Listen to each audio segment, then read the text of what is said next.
Hello, and welcome to this episode of Asian World Podcast with Dr. Hawkins. Today we're going to talk about one of the most enduring legacies of empire that really affects how we view the world today. It's known as Orientalism. For our setting for this discussion, we're going to look at British involvement in India. After effectively nationalizing the British East India Company in the late 18th century, British Parliament and the Crown began to set up a surveillance and regulation regime in India. Now, ostensibly, to regulate the actions of the company. But of course, indigenous Indians quickly fell under their regulating gaze and so became regulated by these acts. With such an investment in the subcontinent, British bureaucrats wanted to gain as much knowledge as possible about India to formulate effective policy. And this is pretty normal. This isn't super sinister. It's what all governments do. You want to make effective policy. You want to spend your money correctly. And so you gather as much knowledge about a place as you possibly can. And so by the closing decades of the 18th century, India was being intellectually investigated from every conceivable angle. This began a project known as Orientalism. Orientalism is simply this. It is the concerted British effort to discover, define, categorize, and exhibit India for governing purposes. And let me repeat that. Orientalism is the concerted British effort to discover, define, categorize, and exhibit India for governing purposes. Now, when the British began the project, as you know from a previous podcast episode, they were for the most part in love with India. They were enamored with everything, with the culture, with the religion, with the climate, with the food, with the people, with the lore, just about everything. However, when they begin this Orientalist project, they bring with them a particularly Western post-Enlightenment epistemology to guide the project. Now, if you don't know what epistemology is our theory of knowledge. So I don't know if you've ever been thumbing through a textbook or listen to a lecture and you pause for a second and you go, how do we even know this stuff? How do we find this stuff out? And how do we know it's valid? Well, those are questions that epistemology seeks to answer. It's how we organize and acquire and validate knowledge. And so at the heart of this Enlightenment epistemology is the practice of taxonomizing the world. Now, what I mean by that is the purpose of the Enlightenment project, the epistemological project of the Enlightenment, is to take everything in existence, trees and rocks and gases and animals and planets and types of volcanoes and even things metaphysical, and place them into discrete categories.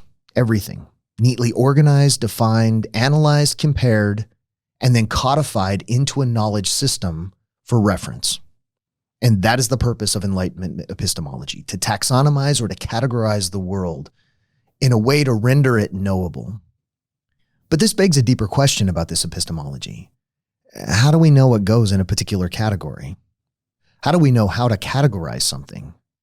So let me give you an example. So if I was to walk out of this studio, I was to go out to the parking lot and I picked up a piece of asphalt and brought it in and showed it to my friend Richard in the next room. And I said, hey, look, I went out to the parking lot and I found gold. He would look at it and he'd say, Mike, no, I'm afraid you didn't. That's not gold. And I'd hold it up and I'd say, yeah, it is. Sure it is. Prove it isn't. Well, how would my friend Richard prove it wasn't gold? How would he prove to me that it didn't reside in that particular taxonomy, in that particular category? Well, he could start to make a series of arguments based on the essential characteristics of gold. So he could say, well, Mike, number one, it's the wrong color. Right? Number two, it doesn't luster, right? It doesn't reflect the light. Its density is wrong. Its elemental composition is wrong. And he could begin to go down a list of characteristics that are essential to gold that would disqualify my piece of asphalt from residing in that category. And that's how we figure it, is we categorize objects throughout the universe relative to an ideal. In order to figure out if my piece of asphalt fits in a category of gold, we have to conceive of an almost perfect piece of gold, the quintessence of gold, an almost platonic form of the item. Then we look at the item in my hand and we see how closely it adheres to that ideal, almost platonic form of the item. Color, weight, composition, characteristics. If it's a moving or a sentient thing, the way that it acts, the way that it thinks, the way that it manifests. In other words, every item in the universe has to be essentialized. And once it's essentialized, then we can judge other objects by their adherence to that essentialized form of whatever the object might be. And that's how we put it into category. That's how you know my asphalt isn't gold. This knowledge system's incredible. I mean, there's no arguing it. It has created the wonders of the modern world, from cell phones to international jet travel to cancer treatments. But do you know where this knowledge system seems to break down? It seems to break down when taxonomizing or categorizing human beings as social and cultural creatures. That is, by placing human beings in an essentialized category based on their social and cultural characteristics. Now, our generation has largely rejected this. Certainly since the 1960s, we've rejected this. We call it stereotyping, right? And we consider it to be an immoral thing, to take a person and look at their characteristics and essentialize them to a particular category as belonging to a racial type or an ethnic type or a cultural type, and then assuming a certain essential character deriving from those things. It's a good thing that we've rejected that. It's eliminated a lot of prejudice and it's made us more conscious of the value of human beings. But the compulsion derives from our overall knowledge system, because that works with rocks and trees and raccoons and planets and volcanoes and types of rivers and everything else in existence. That is the type of stereotyping we do to give something its category. But it becomes more complex when we get to human beings as social and cultural creatures. But when we're talking about the 18th century British, they didn't have any of our moral compunctions about stereotyping. Okay, this is the way they encounter the world, and it's the way they organize the world. And so when the British get to India, they have an affinity for the Brahmin class. They see a real brotherhood in linguistic history and in cultural history and a variety of other ways. And so they go to the Brahmins and they say, "We love India and we want to discover India. So tell us about yourselves. Who are you?" And they mean that in the very distinct Western sense of that question. What are you? What characteristics make you up? What's your history? What kind of people are you? And in response, the Brahmins generally said, "Oh, yeah, of course. Well, here are the Vedas, and here's the Bhagavad Gita, and here's the Upanishads, and here are the sacred writings." And the British do indeed endow chairs of Sanskrit at universities across Great Britain. But in response, the British say, no. Sorry, maybe we didn't phrase the question correctly. So that you're giving us, that's mythos, right? No, what we're asking is, who are you? What's your identity? What are the various serialities and constituencies of your secular identity that would allow us to categorize you as human beings? And the Brahmins say, oh, yes, of course. Sorry. So here's the Vedas. Here's the Bhagavad Gita. Here's the Upanishads. And the British sort of step back and they say, wait. No. I don't think wait a minute. You mean to tell me that you don't have a consciousness of who you are in a sort of enlightenment epistemological sense? You mean to tell me that you don't have a consciousness of what categories describe and define you? And the British respond by saying, look, we're about to give you a great gift. We're about to tell you who you are. We're going to discover what kind of people you are in a universal taxonomized grid of humanity. We're going to give you your history.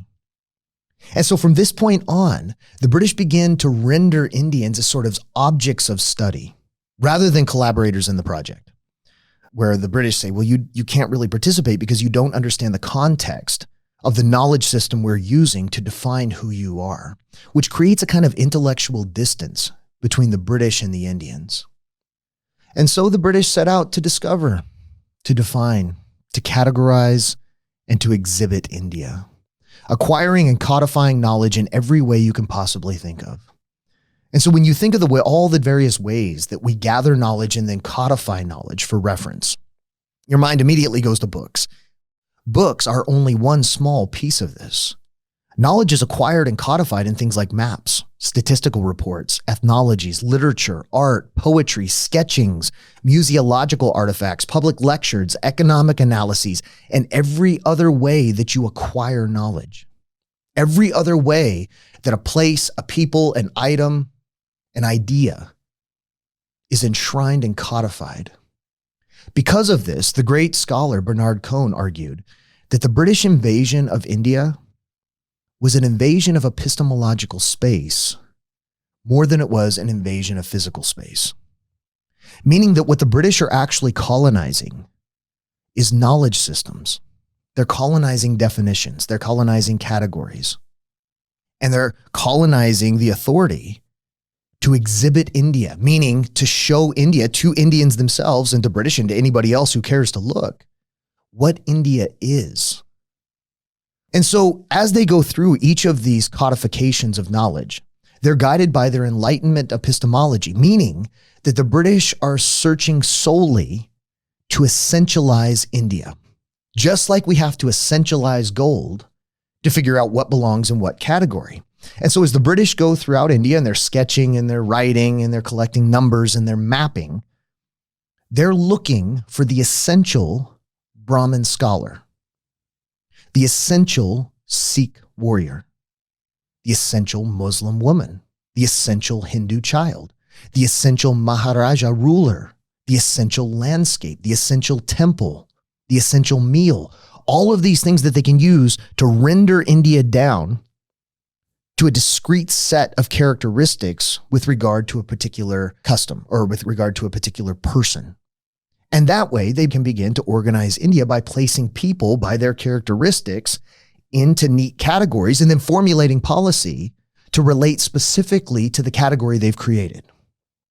And it allows a kind of surveillance state where all people can be understood. If you only know what category they reside in, well, then you understand the way they think and you understand. So the British thought, right? I mean, we don't think this, but this is the way the British thought. You understand the way they think and the way they act, and therefore you understand how to govern them.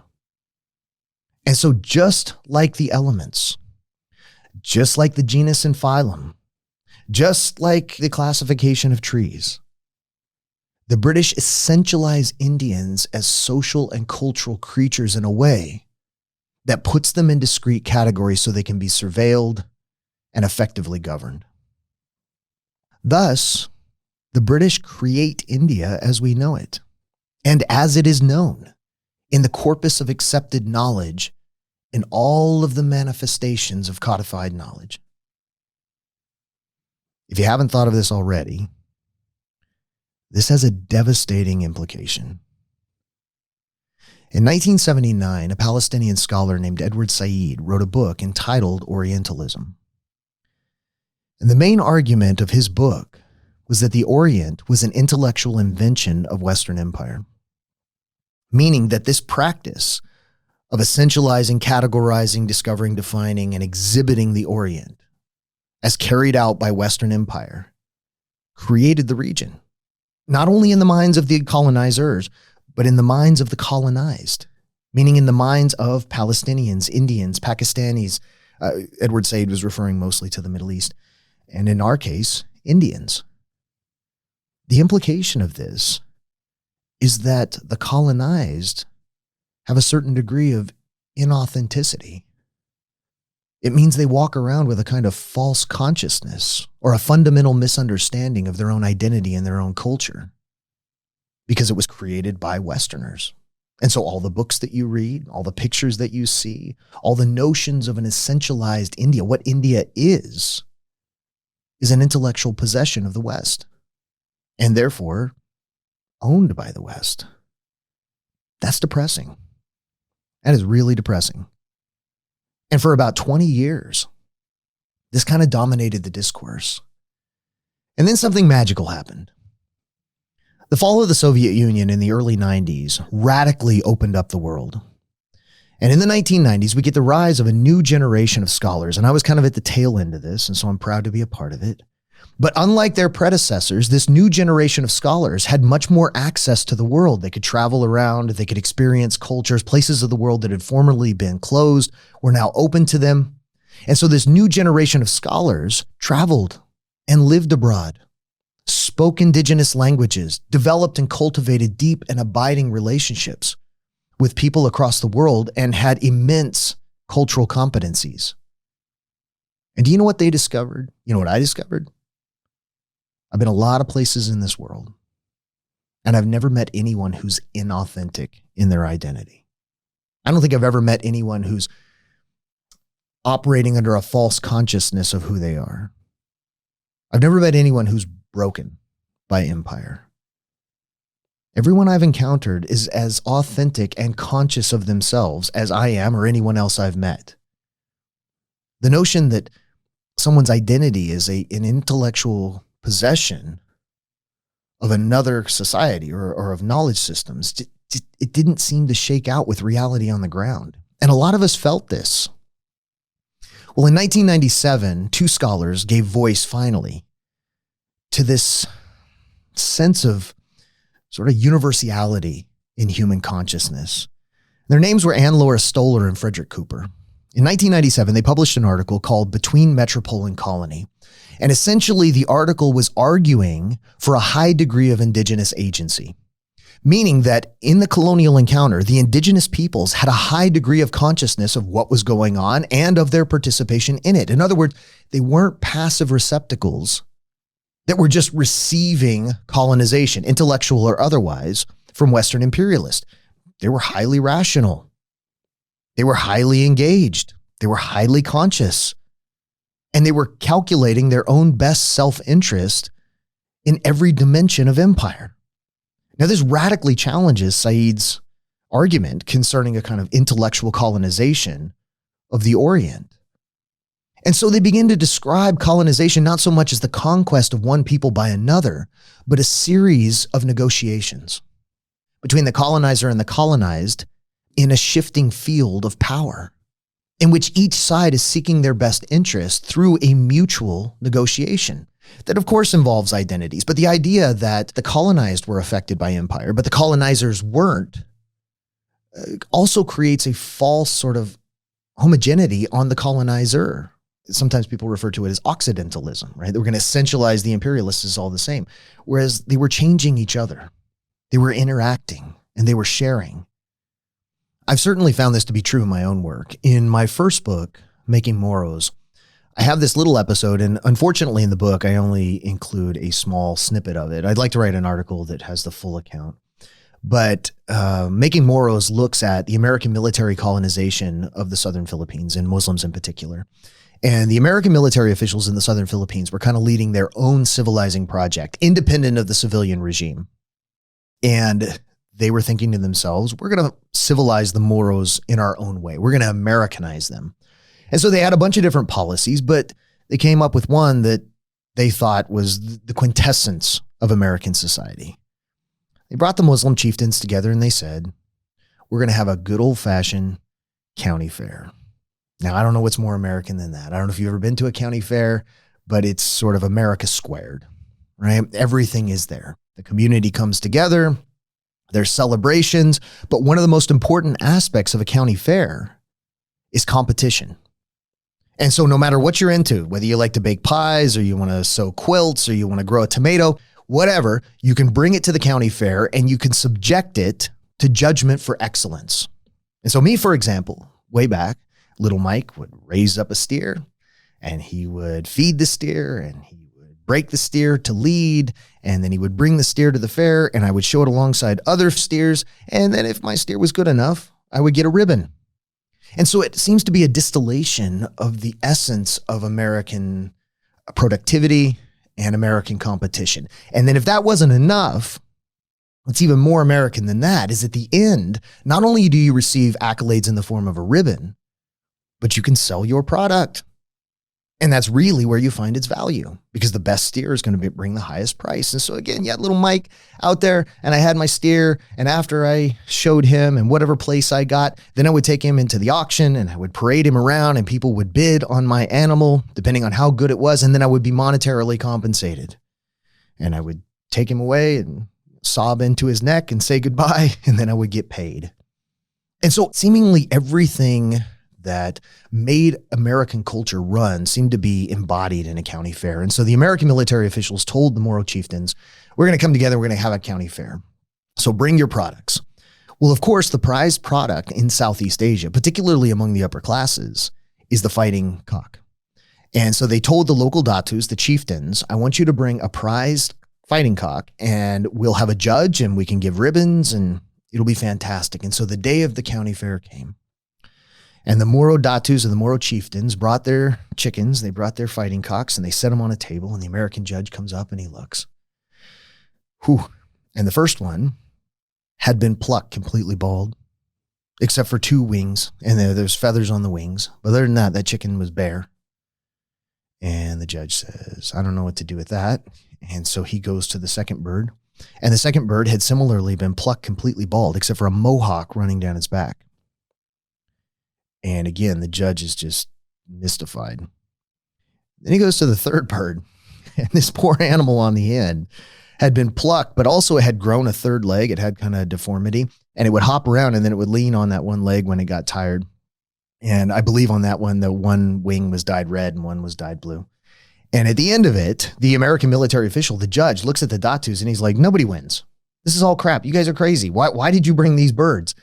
We're not given a prize. And in response, the Moro Datus got upset and they said, no, somebody's going to win. Give a prize. And the Americans get upset and they say, no, nobody's going to. You're making a mockery of this. We try to do something nice and you're going to make a mockery of it. And so tensions build and tensions build. And eventually they talk it out. As they talk it out with the Moro chieftains, the American officials come to a horrifying discovery. As they talk, the Moros reveal, ever since you Americans came, all you've wanted from us is the craziest, weirdest, most out of sight stuff we could come up with.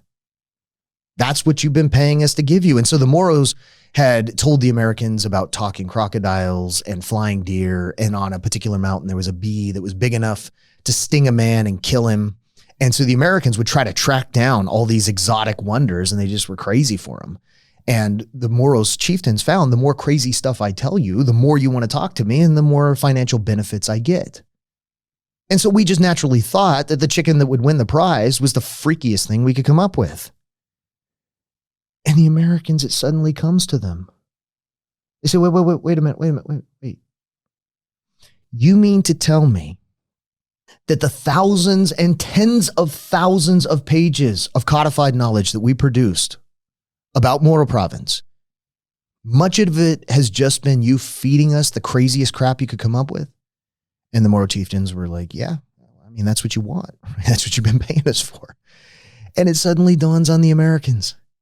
We're not in charge of anything. We don't command anything. They are simply giving us whatever they deem to be in their best interest. You got to scrap this. We got to scrap the knowledge and we got to go back and we've tried it. We got to try to start again. And so the Americans realize they're not in charge of the colonial encounter. All it has been, as Stoller and Cooper argue, is a series of negotiations in a shifting field of power. This doesn't sound like ownership to me. This doesn't sound like intellectual colonization. And so the same is true for India. Yeah, the British were codifying knowledge and they're codifying it through a British lens. But where are they getting the information? They're getting it from the indigenous, who are not passive automatons. They're not, even though the British may have viewed them this way, they're not rendered simply as objects of observation. They're human beings, conscious and dynamic and rational and calculating. And so this complicates very much this concept of Orientalism. However, to add a final point here to complicate our argument a little bit, maybe cause you to think, as much agency as the colonized bring into the equation, there is always the power asymmetries of empire that characterize the encounter. And we can't set that aside because colonization, if nothing else, is an exercise in asymmetrical power. I mean, by definition. And so Orientalism continues to inform our world. I recently wrote a book on colonial display called Semi-Civilized, and it looks at a Moro village where the Americans brought 88 Filipino Muslims. They brought 1,100 Filipinos total, but only 88 Filipino Muslims, and put them on display in St. Louis at the Louisiana Purchase Exposition, the St. Louis World's Fair.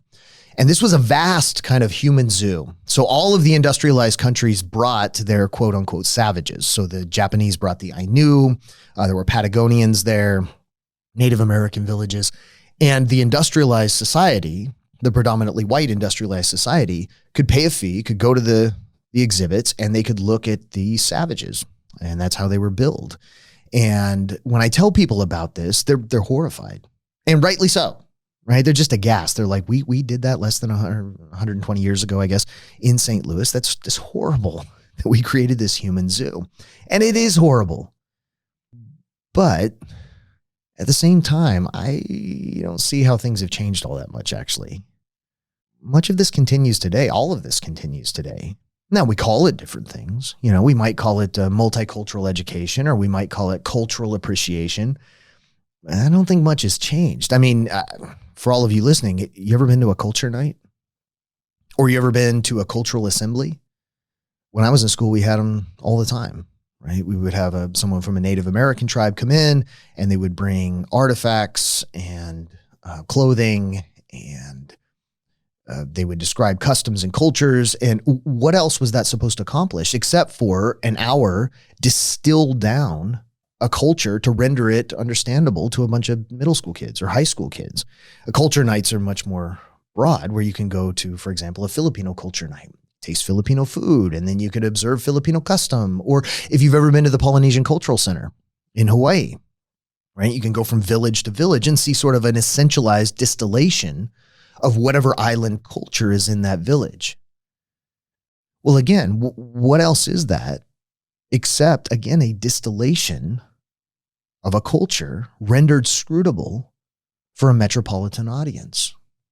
I had kind of a weird experience about this several years ago. I was part of a culture night, and prior to the culture night, there was an observer there, and I was kind of a liaison with the observer. And I took her around and I helped her kind of foster relationships with all of these wonderful Filipino kids. They were teenagers from all different ethno-linguistic groups in different parts of the southern Philippines, and they're just fantastic.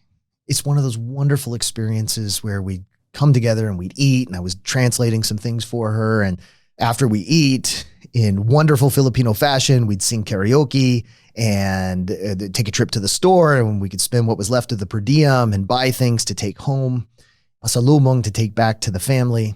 And it was one of those wonderful experiences where I felt like this lady, these kids, me, we're having this wonderful human moment, where we all come from different cultures, but we're connecting on levels of deep understanding. And so the culture night came around, and we had a big Filipino feast, and then we all packed the auditorium and all levels of the community. So parents would bring their kids, and college students were there, and high school students, and just curious people. And one by one, the various Filipino ethno-linguistic groups came out, and they would perform a dance. They were dressed in sort of indigenous apparel, and they would do different cultural manifestations. And it was beautiful. But having spent so much time with the kids, in an ill-advised moment, I looked over at this lady and I said, "So what do you think of this? What do you think of this? Are you buying this? Are you into this?" And I should have never asked that question, because she turns with icy eyes and looks at me and she says, "What? What do you mean?" And I go, "Well, all I mean is, like, you spent a week with these kids, right? And they don't dress like this. And last night they were, singing Post Malone karaoke, and they went to Walmart and bought, goldfish crackers. And this isn't usually what they do. Like, they're doing this for you. They're rendering their culture sort of visible for you."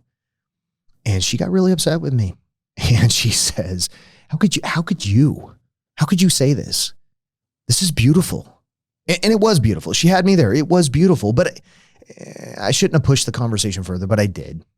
And I said, "It is beautiful." I go, "But look, you've been a lot of places around this world. I've been a lot of places around this world. Have you ever been asked to perform something American for the cultural education and the entertainment of the people you were visiting? Like, you ever been in Outer Mongolia and they asked you to, like, square dance for a little while for them?" She says, "No." And I never have either. And I said, "Well, what if you were? What if they told you, like, hey, can you do something American for us? Like, I've got a fifth grade class here and they want to see something essentially American. Do something. What would you do?" And she didn't have an answer to this. And I think I upset her, and she's like, I don't know. What would you do? And then again, ill-advised, but I go, I drive with my knees, right? I mean, I'd vote for the American Idol. And she didn't think this was funny, but I think she got the point. And this is one of the enduring legacies of Orientalism. And please understand, I don't mean to denigrate any cultural displays. I go to them, I promote them, I think they're wonderful. But the power asymmetries and the legacies of Orientalism still remain. And I think that she understood that on that culture night. And the legacy is simply this. You dance for me, but I never dance for you. You perform, you entertain, you display, you exhibit, but I never return the favor. I gaze, and my gaze is not returned.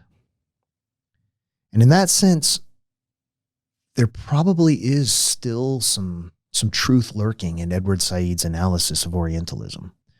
If you're interested, read Dipesh Chakrabarty's work in this realm as well. It's pretty amazing. So again, this is just a way for us to understand how the world has evolved into understanding the categories that make up this world. Now, this is only Orientalism Part 1. There's going to be an Orientalism Part 2, which I think you'll find is much more proximate to the world we live in, where we get into race and some other things like that. But you'll have to check out the next episode. Thank you again for listening to this episode of Asian World Podcast with Dr. Hawkins. If you'd like to support this podcast, please like and subscribe, and also see the link below. Please also check out my published works, including an audible version of Making Moros. Thank you again. See you next time.